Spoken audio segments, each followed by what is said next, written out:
So Captain Brettany and his own command too arrived at the Platte River Bridge Station in the early morning hours of the 26th of July. On his way, he had passed the wagon train of Amos Custard on his way back to the Platte River Bridge Station, and Captain Brettany asked Amos Custard to join him, to accompany him the rest of the journey for safety. To which Amos Custard responded that he could not, that the mules were played out, and he would make the rest of the journey the next morning on his own. So arriving at the Platte River Bridge Station early in the morning of the 26th, Captain Brettany hurried to Major Anderson's quarters.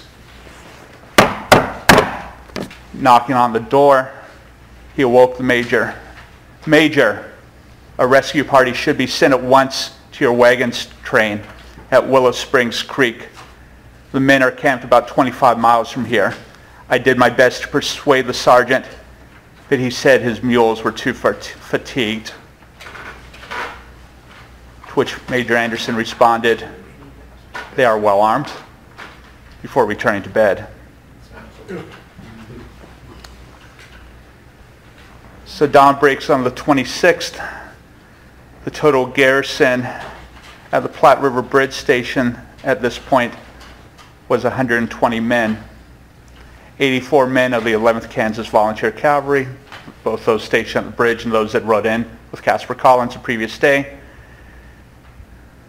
14 men of the 11th Ohio Volunteer Cavalry, including the men that rode with Brettany the previous day, and also the crew that manned the mountain howitzer that was stationed at the Platte River Bridge Station, and 14 men of the 3rd U.S. Volunteer Infantry, the so-called galvanized Yankees, Confederates that had been paroled from prisoner of war camps in the north to go west to fight Indians. And finally, 8 officers. As I said earlier, the men of the 11th Ohio Cavalry were armed with Spencer 7-shot carbines. The 11th Kansas Cavalry were armed with a Smith carbine, and the 3rd U.S. Volunteer Infantry armed with the Springfield rifled muskets. Now again, I know very, very little about firearms and guns. It seems to me the 11th Ohio Cavalry definitely got the best end of that deal, but so be it. Unable to convince Anderson of the danger, Brettany and his small command kept their horses saddled, expecting action at any point. Next morning, Anderson, perhaps thinking better of his decision the night before, and I'm sure we've all had those days, what seemed really like a good idea at 2 a.m., at 6 a.m. doesn't seem so good.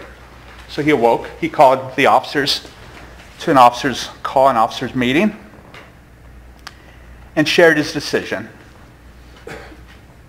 A small command of 25 Kansas cavalrymen would be sent to travel west to meet up with the approaching wagon train of Amos Custard and to escort them the rest of the way.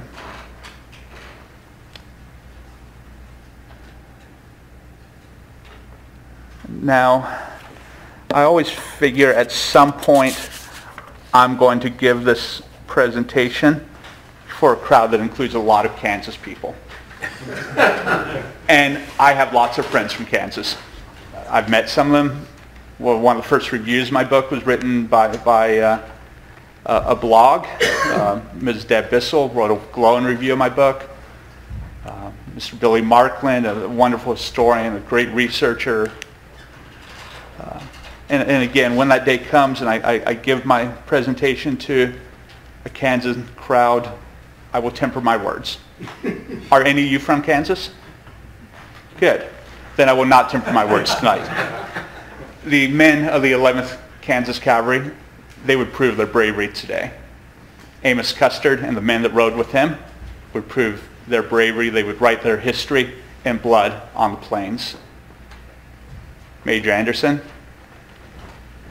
the officers of the 11th Kansas Cavalry, 5 of them, they dishonored their regiment.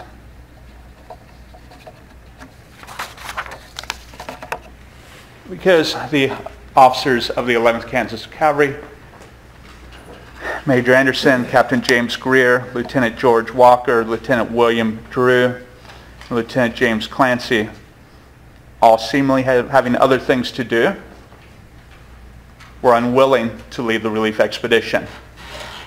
And young Caspar Collins, under orders to return to Sweetwater Station, was instead ordered to lead the relief. Captain Brittany protested diligently and perhaps not terribly diplomatically, but his protest fell on deaf ears. Unable to convince Major Anderson, Captain Brittany instead went to his good friend Caspar. They'd served for nearly 3 years together. To refer to Brittany as his friend, I don't think it's an exaggeration. "You must not go, Caspar," said Brittany.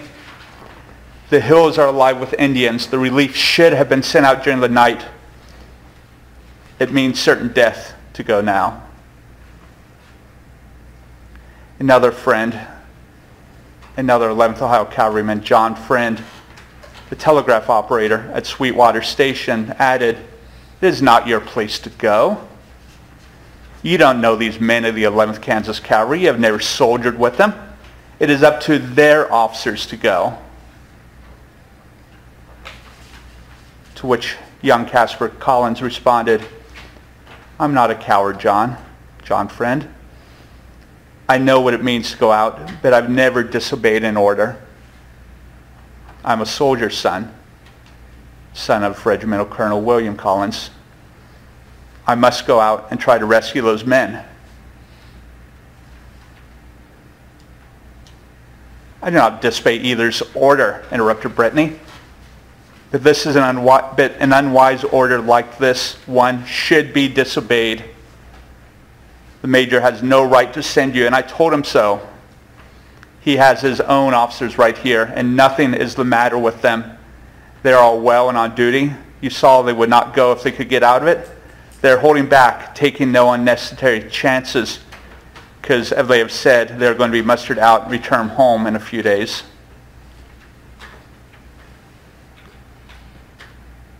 To which Caspar Collins responded, "They are orders, and while I do not like them and think you're right, I have to obey them, and I'm going. So lend me your pistols." I always love that line. "Lend me your pistols." And shaking the hand of Captain Brittany, Brittany wished him luck, loaned him his pistols, and assured young Caspar Collins if he had to return to the bridge, he would be on the other side. Captain Brittany promised he would keep the return route open.